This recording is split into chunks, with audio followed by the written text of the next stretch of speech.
a little message from a very short one from Sensei. I'd sent him, as usual, a fax to say we were beginning our summer courses and telling him a little bit about the aim of each course and so on. And he just sent a message back saying, "Thank you very much indeed for your report. I'm praying for the great success of all your summer courses." Okay, so Sensei's thoughts are with us. Now, this today is a chance for us to study what is an extraordinarily important document, though it was written long ago in 1951. And in going through it very carefully, I felt that if everybody, including me, understands part one, then you can understand part two without any difficulty. So I intend to concentrate today on studying together with you part one. And then I'd be most grateful if you then read on your own again, even a couple of times over, part two. I believe the whole thing will then crystal clear. I will, if there's time, just dip into two main important points in part two, but we shall not go through it all in detail. Is that okay? So I leave it to you to tackle part two. So since this was written in 1951, it's necessary really for us to pull our minds back to the way things were at that time. This was written on the 10th of July, 1951. That was just 2 months after President Toda was inaugurated as the second president of Soka Gakkai. And of course, it was just a few years only after the end of World War II in 1945. So lots of you here today weren't as conversant with those times as I am. But even so, we need to have some feeling about the circumstances then. So just 2 months, as I say, after President Toda was inaugurated, he wrote this thesis.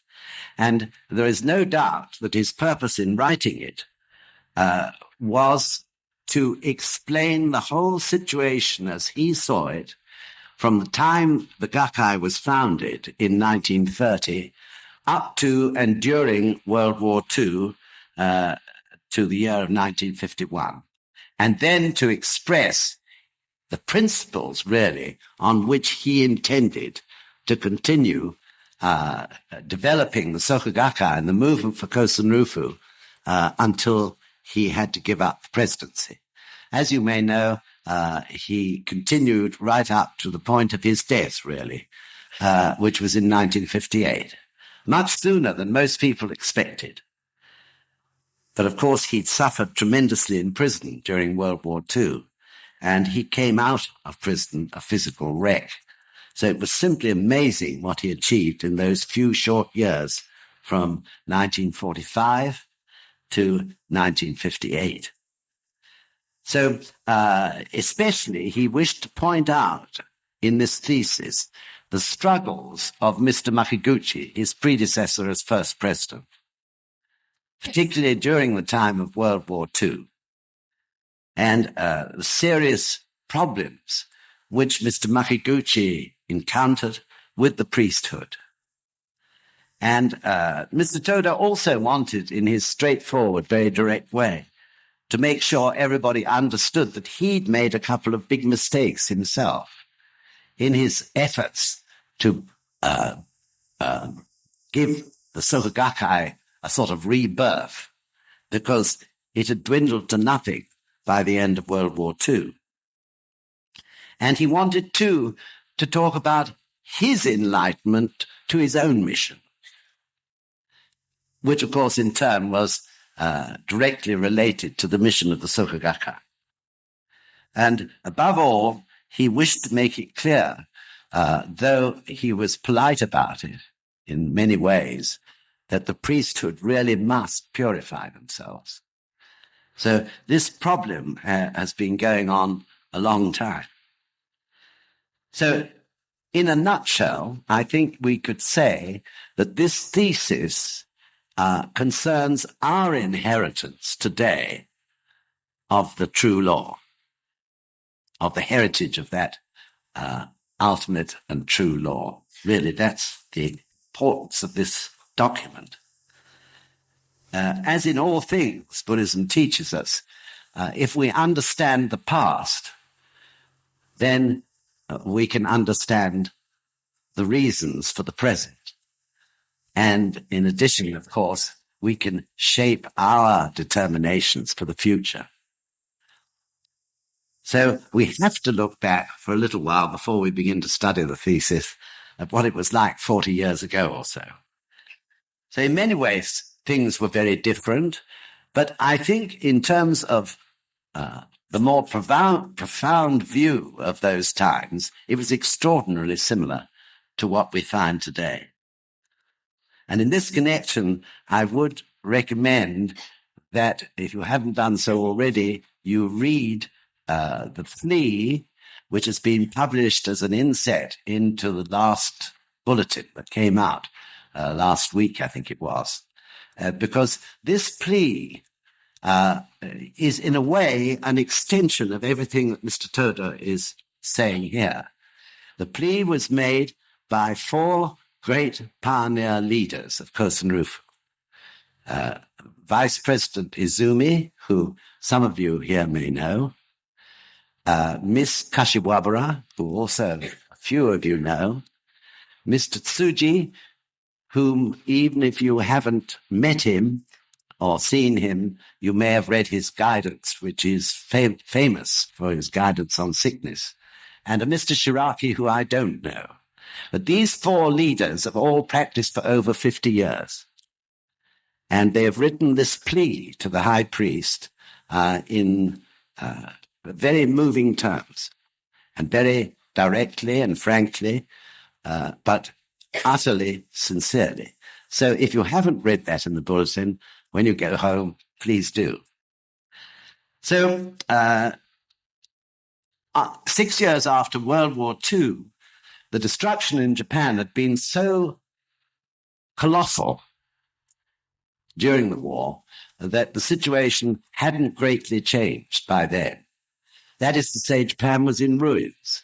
It's not always realized that because we know so much about the atomic bombing of Hiroshima and Nagasaki, it's not often realized that every other city in Japan had been destroyed by aerial bombing and the use of fire bombs and so on. The only city which was left at all intact was Kyoto, which was spared by the Allies because of its cultural importance.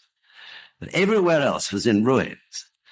And on top of that, of course, the economy had totally collapsed. This was because Japan had been waging war for many years.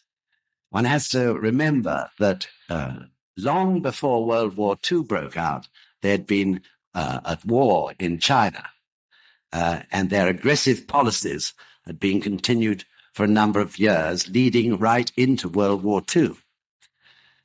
So with the collapse of the country, one can imagine that inflation was a huge problem. Trading was mostly in the black market, and virtually everyone was poverty-stricken, certainly amongst ordinary people, completely poverty-stricken. Their businesses or their way of work or whatever it was had collapsed, and there was just no money and no way to earn it easily. So it was really an appalling situation. And it's credible when we look at Japan now. It's hard to realize that that state of chaos and ruin existed. One day, if you haven't already had the chance to do so, you may be able to listen to the experiences of Japanese members who practiced in those times. Early pioneers who joined after Mr. Toda had come out of prison. And they're just amazing experiences. The appalling problems that they faced and the way they, with steadfast practice and faith, they proved the power of the Gohonzon in the most wonderful ways. So far as Nichiren Shoshu and the Soka Gakkai were concerned, and please understand, when I say Nichiren Shoshu, I'm referring to the priesthood because that is the title of this particular sect of priests, of Buddhist priests, Nichiren Shoshu. Though it has been used loosely by us and other countries in the past, and indeed we still do at this moment in NSUK and in some other countries as well. So, as you know, First President Makiguchi had died in prison after intense interrogation and attempts to brainwash him and make him give up his faith. And this he had refused to do. He had refused to accept anything to do with Shinto to be added to Nichiren Daishonin's teachings, including the establishment of a shrine, a Shinto shrine, in his home.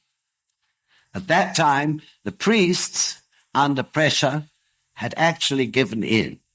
And believe it or not, there was a Shinto shrine established at Taisekeji. And when Mr. Toda heard that they were giving in to the government's edicts, of course, he remonstrated strongly with them.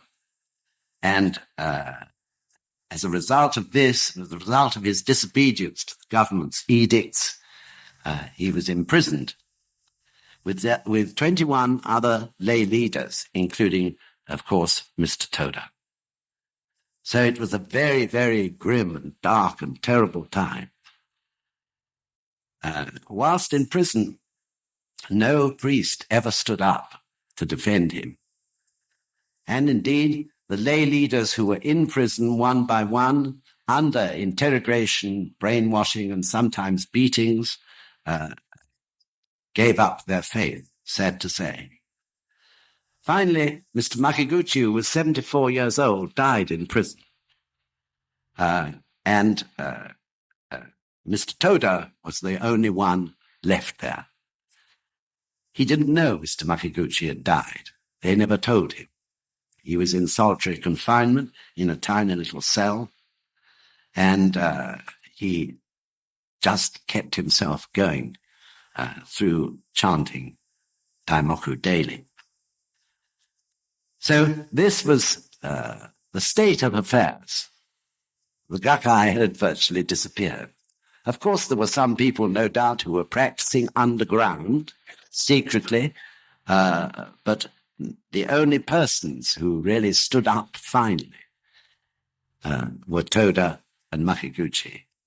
And as a result of their stand, of course, we're here today. There can be no doubt whatsoever that it is because of their incredible courage and their faith, and indeed their amazing spirit, because at no time, we know, in prison were they ever cast down by what was happening to them. So clear they were about their mission. So we are able to assemble here today because those two great men went through what they went through, and because Mr. Toda came out alive, though appallingly sick, and determined that before he died, he would build a lay movement, a movement for Kosen Rufu, which could never again be so easily near destruction.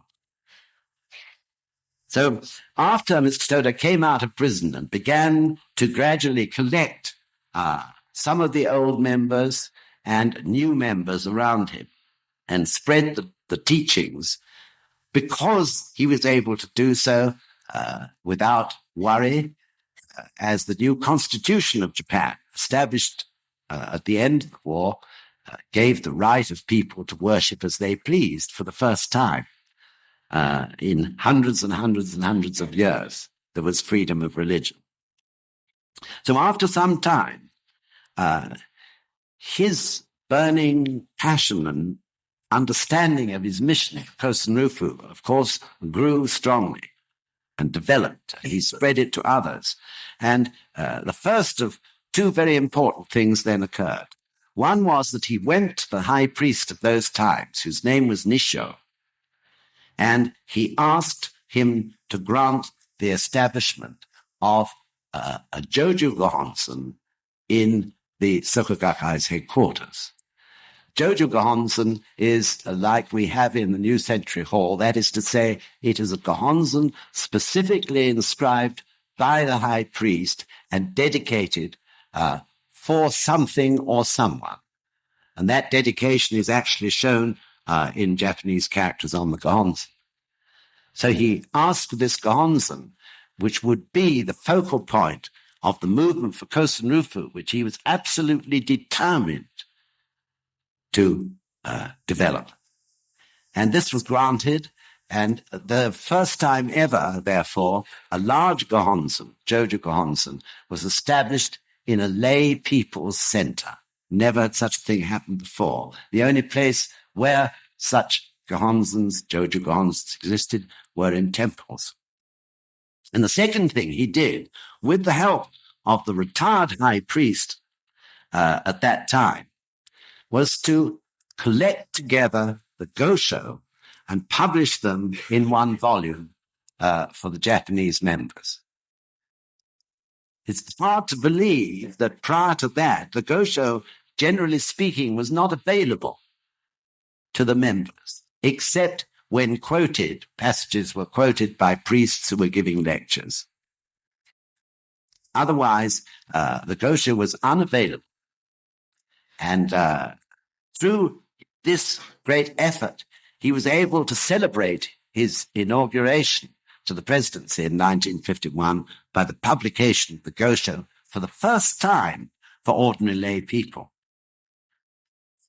The third point, sorry, there were three.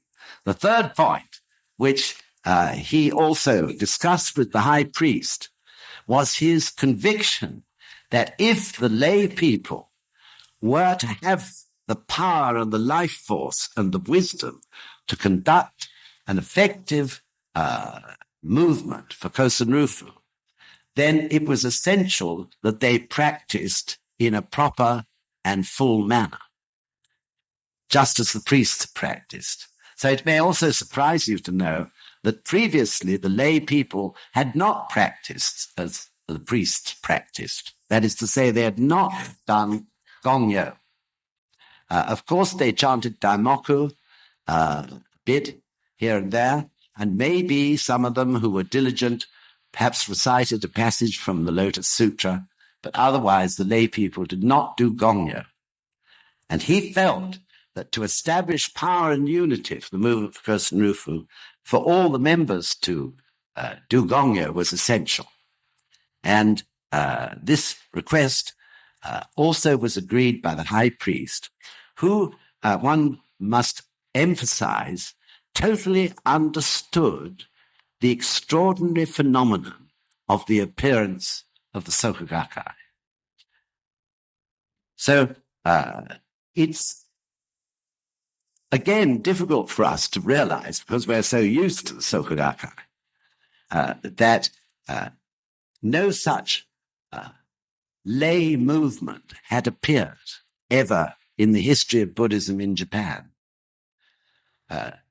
The only system for lay people was to gather at their local temple round their priest and to support the temple in very much the way the provisional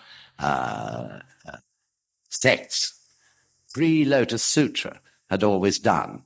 And indeed, in the same way as is done today in Southeast Asia, where Hinayana Buddhism is practiced.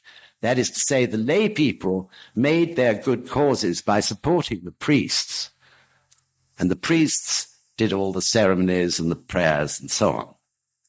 So much similar situation existed, even in Nichiren Daishonin's Buddhism, or rather in Nichiren Shoshu Buddhism. So this appearance of a lay movement was something quite new, a lay movement which wasn't actually under the direction of priests, but was under the direction of a lay leader, who in turn was under the direction of the high priest. So the significance of this was tremendous.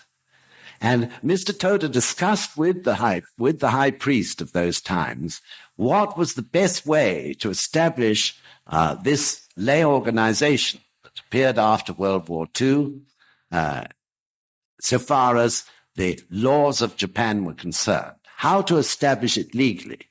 And the high priest totally agreed with Mr. Toda that it should be a separate legal entity from the head temple, as it is to this day. So the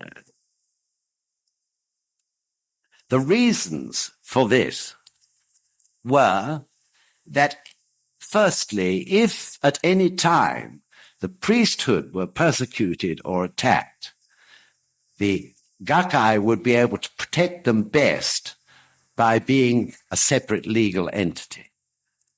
They wouldn't, in other words, they would be able to stand strongly and draw the persecution off the priests onto themselves.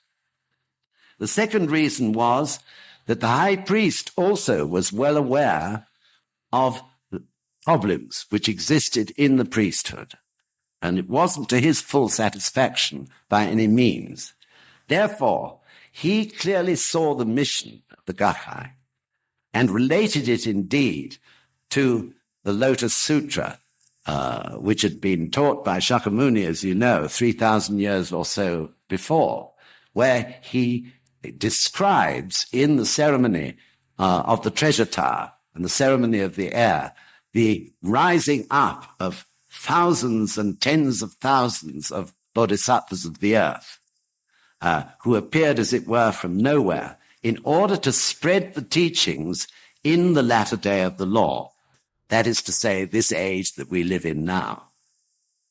So, with that understanding, the high priest Nisho, and indeed two subsequent high priests, totally understood the incredible importance of this phenomenon, the appearance of a lay movement of great unity and strength, but above all, a movement with absolute determination to fulfill the will and testament of Nichiren Daishonin, which was to achieve Kosen Rufu, and, in the words of the Lotus Sutra, never allow its flow to cease. Up to that time, there had been no such movement. Of course, there had been a little shakabuku here and there, but the priesthood themselves have not ever led a great movement for shakabuku, except in one or two small instances in various parts of Japan. So the high priest, directly related the appearance of the Gakkai to the Lotus Sutra, and in particular to Nichiren Daishonin's times when, as you know, he prayed for the defeat of the Mongol attack on Japan by the Mongolians. And despite doing that, and despite the fact that his prayers were successful and the Mongol invasion was defeated by a great wind or typhoon, even so, for the subsequent 700 years, without hardly a break, Nichiren Daishonin's teachings and followers were vilified, attacked, and persecuted.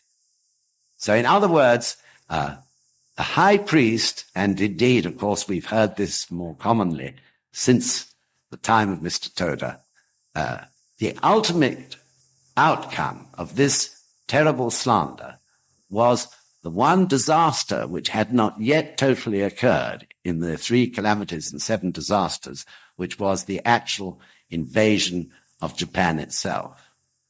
And this happened in World War II with incredible destruction, of course, to the Japanese people.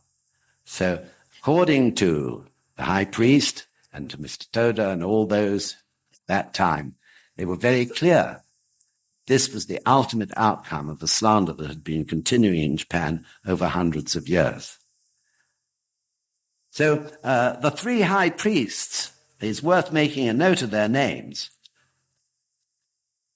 The 64th high priest, Nisho Shonin, who was high priest from 1947 to 1956.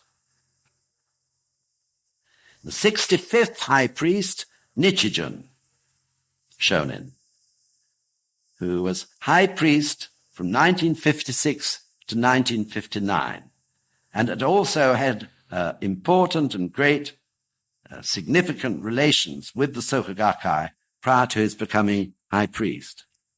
And then the 66th high priest, Nitatsu Shonin, who was high priest from 1959 to 1979. So there are certainly quite a number of you here who have Gohonzons inscribed by Nitatsu Shonin. So the final purpose of establishing Soka Gakkai as a separate legal entity, in a way it embraces the first 2 points I mentioned, is that they would keep alive, no matter what, even if things went wrong in the head temple or anywhere else, that they would keep alive the true spirit of Nichiren Daishonin. And that was always at the base of all the guidance, direction, which those two great first, second presidents made.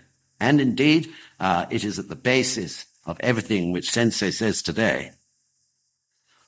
So this thesis, then, is like a sort of foundation stone for the Gakkai. The foundation stone of the movement for Kosen Rufu and the organization that was established in order to bring about this movement and make it advance and grow.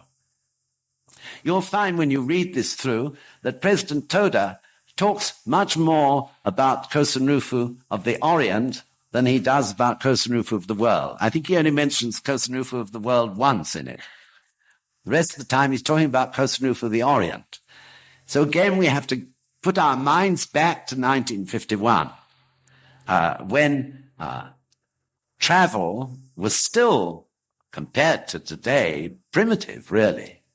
Air travel, telecommunications, again, were still in a very primitive state. Nothing like we have today. And therefore, the Oriental mind, the mind of people living in China and Japan, was concerned with Asia. Today, more and more, the Oriental people are concerned with the world just the same as we are. But in those days of slow communication, still the Orient was the main focus of attention.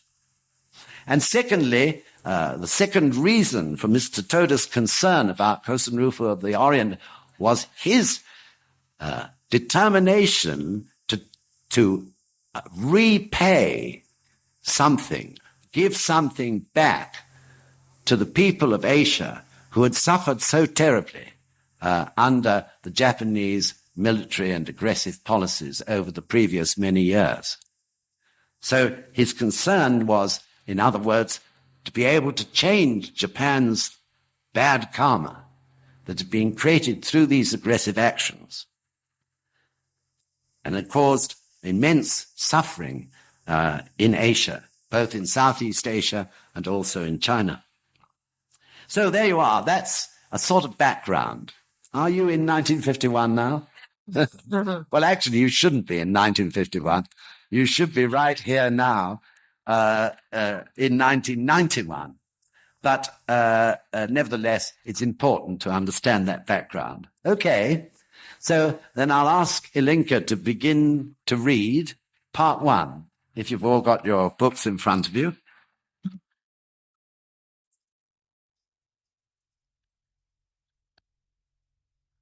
Right, Ilinka, off we go. Part 1, July 10th, 1951.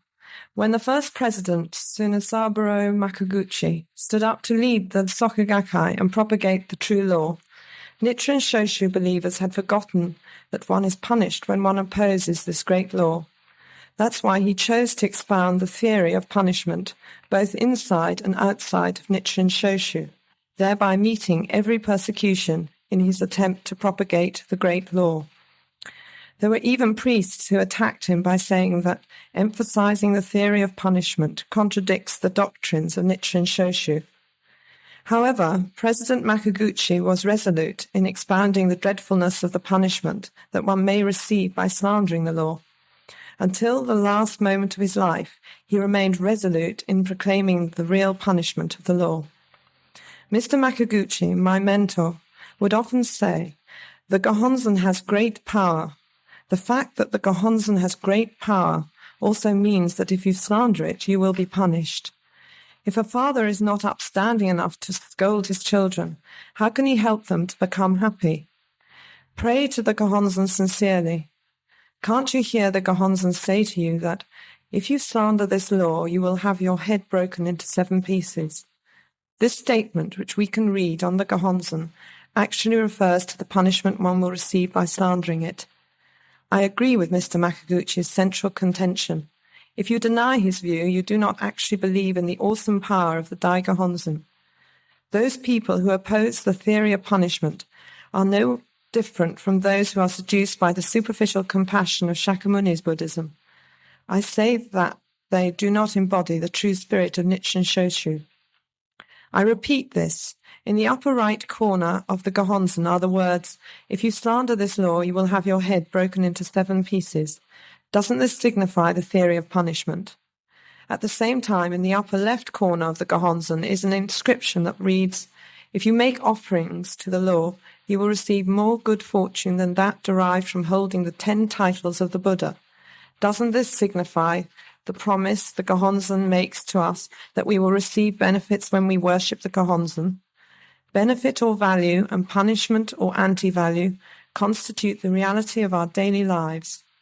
Some Nichiren Shoshu priests had forgotten that the power of the Gohonzon can be revealed in one's daily life in either way until President Makaguchi discussed it. They were astonished at what he brought out, and I am dumbfounded that many of them have since pretended that they have known this principle very well for quite some time. Also, some priests are not yet aware of this principle. I am saddened rather than surprised by their ignorance. In the Gosho, on persecutions befalling the Buddha, Nichiren Daishonin states, "In the latter day of the law, both Shakyamuni and the Buddhas before him, the rulers and people who despised the votaries of the Lotus Sutra seemed to be free from punishment at first, but eventually they were all doomed to fall." This passage clearly indicates that the person who slanders the great law will receive severe punishment. Who can deny this? That would be a slanderous act, and those who do so are evil and foolish. The Daishonin also says in the same Gosho, "The deaths of Ota Chikamasa, Nagasaki Tokitsuna, and Daishinbo, for example, who were all thrown from their horses, can be attributed to their treachery against the Lotus Sutra. There are 4 kinds of punishment: general and individual, conspicuous and inconspicuous. The massive epidemics, nationwide famines, insurrections, and foreign invasions suffered by Japan are general punishment. Epidemics are also inconspicuous punishment. The tragic deaths of Ota and the others are both conspicuous and individual. Each of you should summon up the courage of a lion and never succumb to threats from anyone." President Makaguchi made the heart of this passage his own. Even though he was alarmed, he was neither scared nor astonished. Rather, he continued to expound on the punishment one will receive by slandering the law. He persisted in his theory of punishment. Thus, he was criticized by those both inside and outside Nichiren Shoshu. Thank you. So we pause there and just consider this, because having your head broken into 7 pieces sounds terrible, doesn't it? But I'll try to explain that it's very logical. And though it may be very unpleasant, it doesn't literally mean that your head suddenly blows up into 7 pieces. So what this theory of benefit and punishment, this principle in Buddhism, is saying is that there are no gray areas. Either something is of value or it's anti-value. Either something, in more ordinary words, is negative or positive or negative. you can't sit on the fence so far as Buddhism and its teachings are concerned, because the law of life doesn't permit you to sit on the fence. What you are thinking, saying, and doing is either negative or positive, valuable or anti-valuable, isn't it?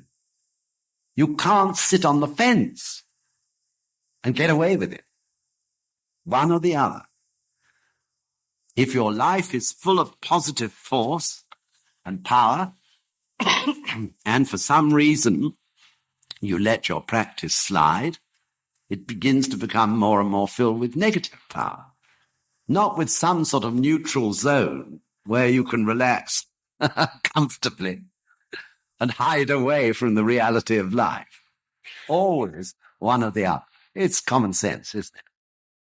So if you think of this on a small scale, you can completely understand what this principle of the head being broken into 7 pieces means, or rather what this theory, principle of punishment and benefit. For example, say you're walking through, going out of a room, and your mind is filled at that time with your dislike of someone else.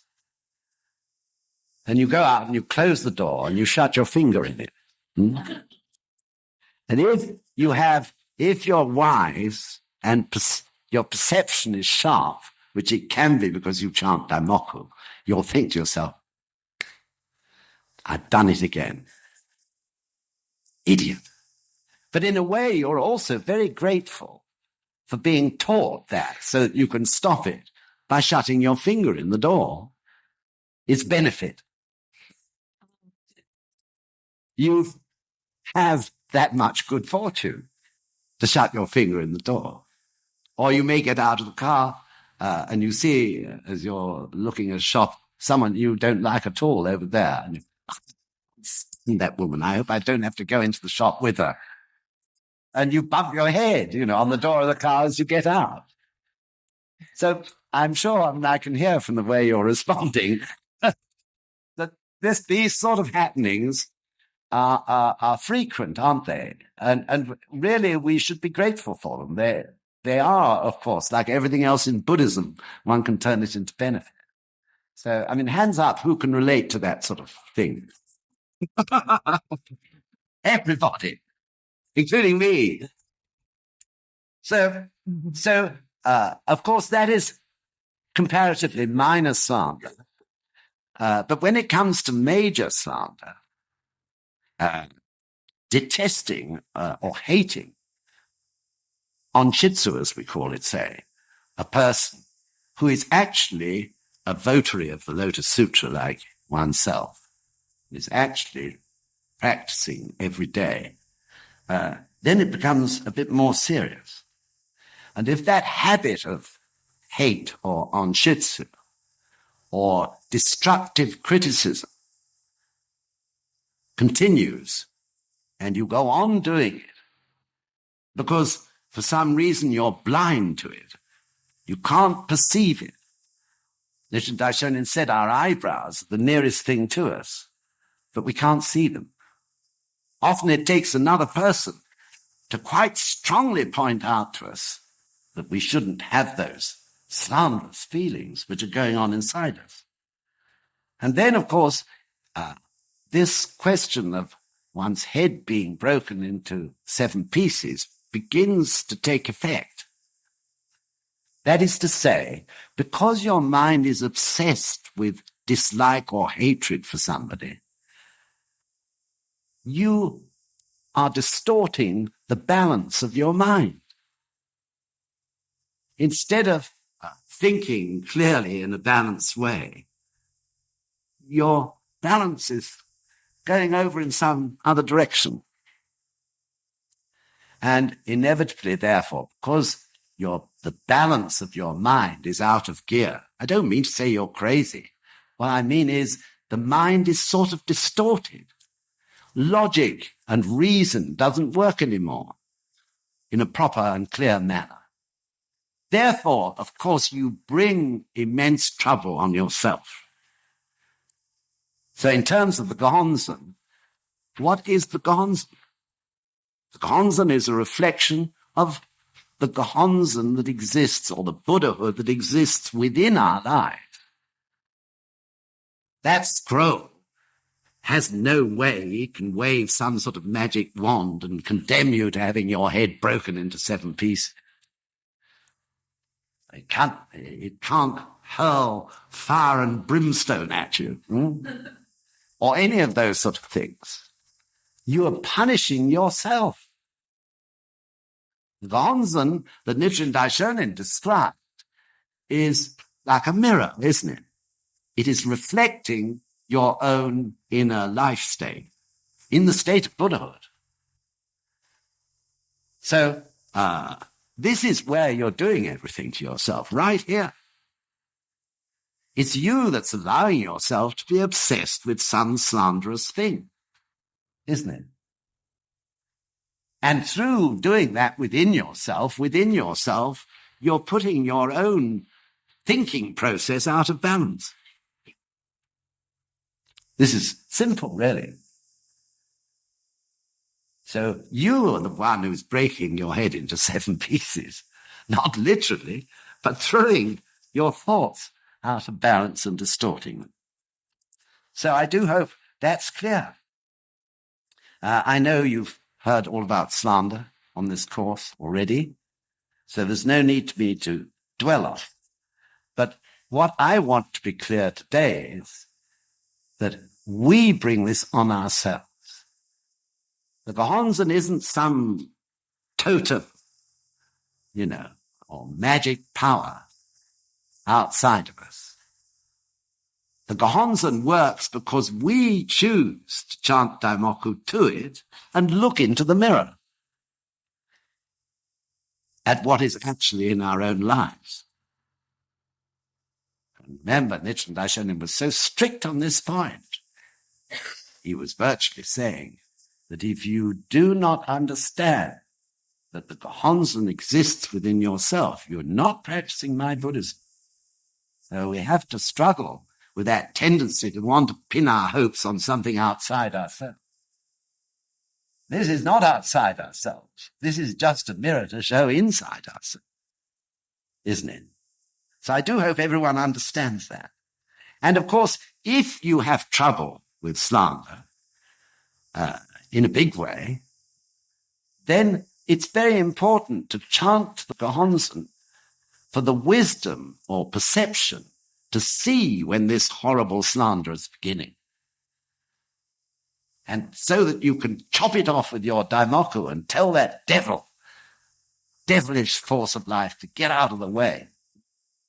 Because after a time you realize it's just bringing you unhappiness.